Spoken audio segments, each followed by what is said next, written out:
ارشاد بھٹی صاحب، آپ سے آج کی گفتگو کا آغاز کریں گے کیونکہ دارالحکومت میں آپ ہیں، وفاق کے بڑے قریب ہیں، تو کیا آپ کو لگ رہا ہے بڑی وضاحت سے بڑے ڈیڑھ ہفتہ ہو گیا ہے، یہ 122 ارب روپے کے ثبوت پیش کیے جا رہے ہیں، پورا کوٹ کیا گیا ہے کیسے کیسے کس کی مد میں، تو یا تو جان بوجھ کر وزراء اس سے لا علم ہیں یا پھر ہیلے بہانے بنائے جا رہے ہیں، کیا ہے؟ وجہ ہے مشیروں وزیروں کی غلط بریفنگز وزیر اعظم صاحب کو، وجہ ہے کانفلکٹ آف انٹرسٹ، وجہ ہے اندر کے کھانچے، جیسے گندم پر غلط بریفنگز دی گئیں کابینہ کو، چینی پر غلط بریفنگز دی گئیں کابینہ کو، پتہ ہی نہیں کہ چینی ہے کتنی اور گندم ہے کتنی، اور 404 ارب کا صرف ان 2 گندم اور چینی میں قوم کو ٹیکہ لگا۔ جیسے چند دن پہلے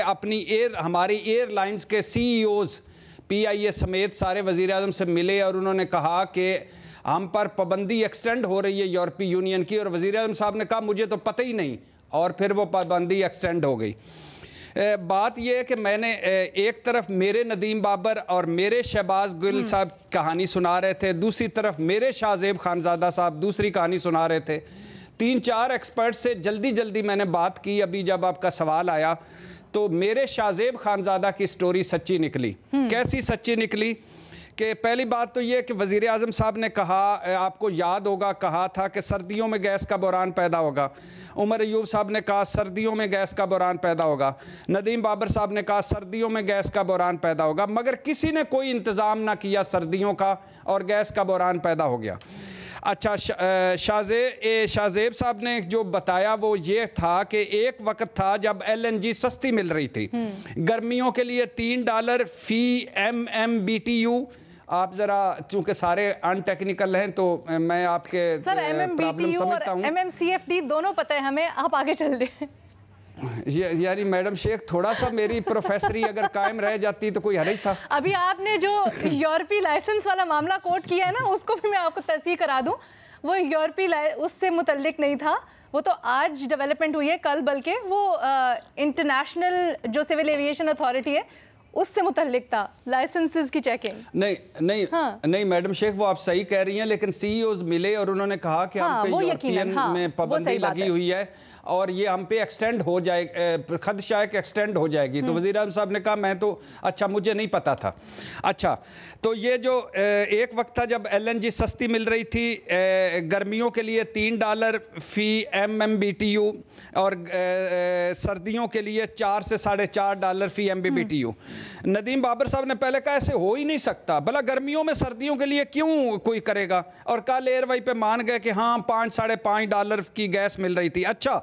جب یہ $3 گرمیوں میں، $4 سے $4.5 سردیوں میں مل رہی تھی، انہوں نے نہیں لی، اور انہوں نے کب لی؟ جب انہوں نے $7.5 فی MMBTU لی، جس سے اور دسمبر میں صرف ایک مہینے دسمبر میں 6 کارگو منگوائے اور جس کا نقصان ہوا 7 ارب کا۔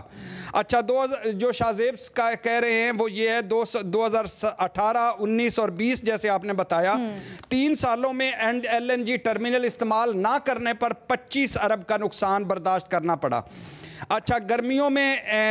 گیس ٹرمینل میں جگہ بھی تھی کہ الیکٹرک گیس بھی مانگ رہا تھا، سستی بھی ایل این جی تھی لیکن نہیں خریدی، اور اس کی بجائے فرنس آئل منگوا لیا۔ مہنگے فرنس آئل سے 50 ارب کا نقصان ہوا، جو ایل این جی منگواتے تو نہیں ہو سکتا تھا۔ آپ چونکہ سارے ان ٹیکنیکل ہیں، آپ کو پتہ نہیں، لہٰذا میں سمجھا دیتا ہوں کہ $6.5 فی unit L N G terminal سے بجلی پیدا ہوتی ہے اور $12-12.5 فی یونٹ فرنس آئل سے ہوتی ہے، اور ہماری حکومت نے فرنس آئل سے کی۔ اچھا، پھر رواں سال میں مہنگی ایل این جی مہنگی ایل این جی خریدنے پر 37 ارب کا نقصان ہوا، جس میں 8 ارب کا نقصان جو ہے ندیم بابر مان گئے ہیں۔ اچھا، اب یہ میں اس کو سارے کو سم اپ کرتے ہوئے بتا دوں کیونکہ آپ سارے غیر ان ٹیکنیکل ہیں۔ فرنس آئل سے بجلی مہنگی جو پیدا کی اس پہ 50 ارب کا نقصان، ٹھیک ہے، اور مہنگی ایل این جی ٹرمینل خریدنے پر 37 ارب کا نقصان، 2018، 2019، 2020 ٹرمینل استعمال نہ کرنے پر 25 ارب کا نقصان، اور 2018 میں فرنس آئل منگوایا، ایل این جی گیس نہیں منگوائی، 10 ارب کا نقصان، لہٰذا ٹوٹل بنا 122 ارب کا نقصان۔ اور یہ ندیم بابر صاحب اور ان کی انرجی ٹیم جو ہے یہ اس کو بتانا پڑے گا کہ یہ کانفلکٹ آف انٹرسٹ ہے، اندر کے کھانچے ہیں یا نااہلی ہے. کانفلکٹ آف انٹرسٹ ہے، اندر کے کھانچے ہیں یا پھر نااہلی ہے. آپ کہتے ہیں ندیم بابر صاحب کو بتانا پڑے گا.